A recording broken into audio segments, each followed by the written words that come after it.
Maria, the owner of the boat, has a personal interest in one of them. Hello, can you hear me? From here I can see what you told me was your bedroom, the first window on the right. My dad lived here for 1 year in 1955.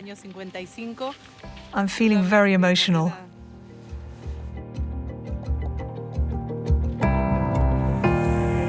This window is where his bedroom used to be. Incredible. Empty most of the time, Argentinian soldiers come and open this site a dozen or so days every year to dust off their flag. They maintain a few of their sites in a similar fashion. Unlike humans, some inhabitants enjoy the beaches all year round.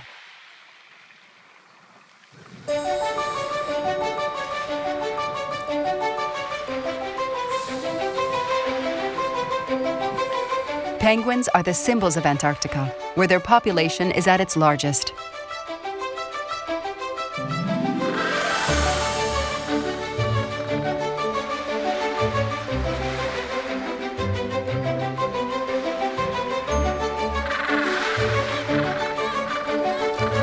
On land, their walk is comical, but underwater, they're formidable swimmers.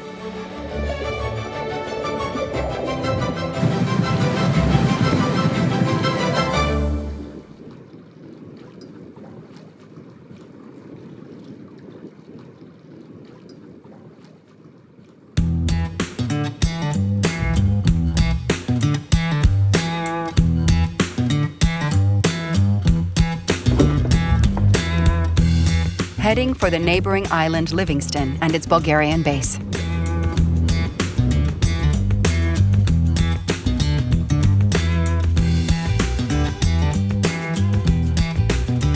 It has one of the smallest budgets in southern research. It used to be supported by its big sister Russia at the end of the 1980s. Here, very few electronics, but it will be the warmest reception of the entire trip. The base leader was telling me that when they set off for their missions, they already know each other. There are generally no more than 1 or 2 new people leaving with them, and it's a team whose solidarity grows with each campaign. That's another thing that's very different in comparison to the French. When we leave for a campaign, let's say at Dumont-d'Urville, it's practically just newcomers systematically every single time. It's a 21 time for me, 21. And this is the first base. It's a Bulgarian. And we started with geology here. After that, meteorology, glaciology, biology, many branches of science we know. Geophysicists and so, many. This base is a good example of small sites without a big budget, keen to make their presence in Antarctica known.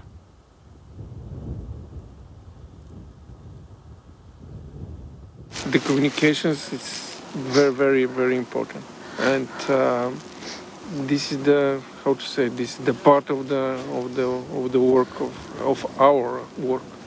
As you told you, all of us have when we come back in Bulgaria, we have the meetings in the schools, the lectures, and so on and so on. We in the schools, in the universities, and on some different kind of societies.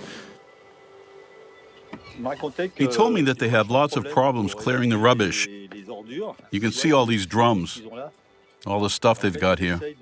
In fact, they're trying to reach an agreement with the Chilean or Argentinian authorities to get boats to come and collect it.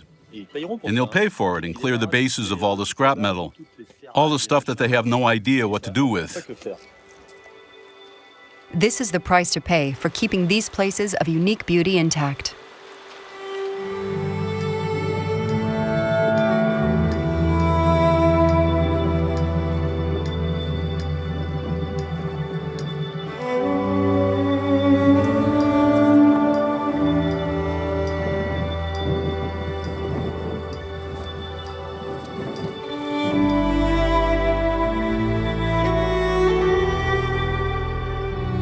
Laurence and Eric head off to take some snow samples.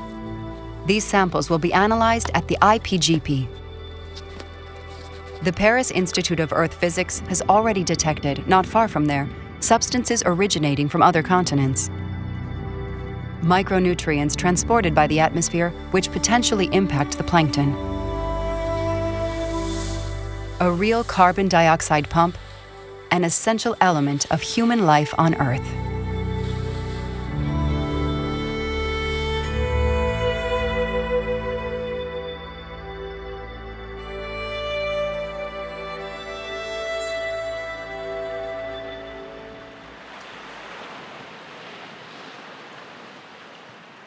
In the meantime, Hélène is looking for algae that come from elsewhere.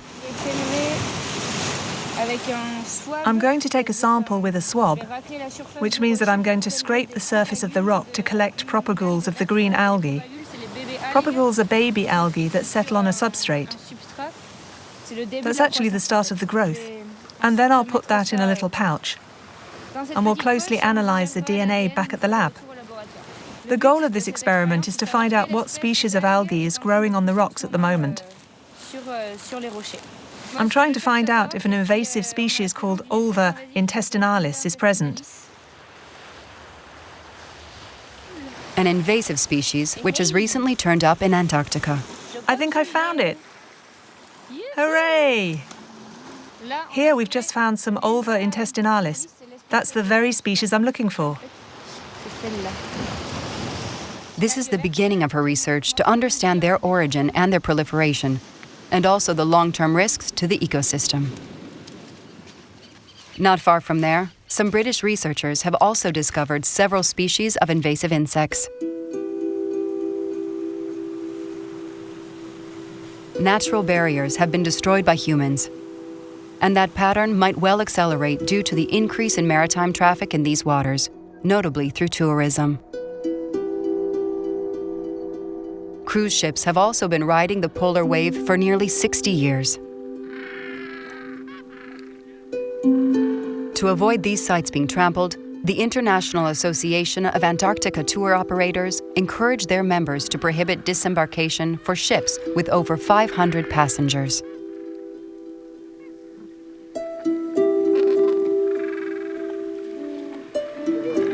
Efforts to make tourism more responsible. But today, there's no quota limiting the number of visitors in Antarctica. There were 2,000 per year in the 1980s. Today, it's more than 55,000.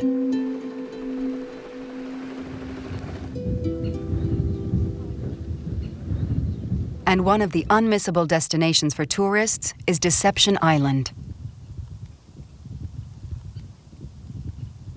Before becoming the must-stop spot for cruise ships, a little more than a century ago, the island was a base for whaling ships.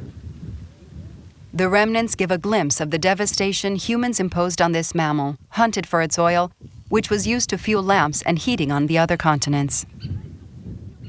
We assume that they used to put the whale oil inside. They were probably butchering the whales here, then putting the oil in the drums, and then boats would come to take them and transport them. Fortunately for the species, humans discovered substitute products and abandoned this unfair hunt in the 1930s.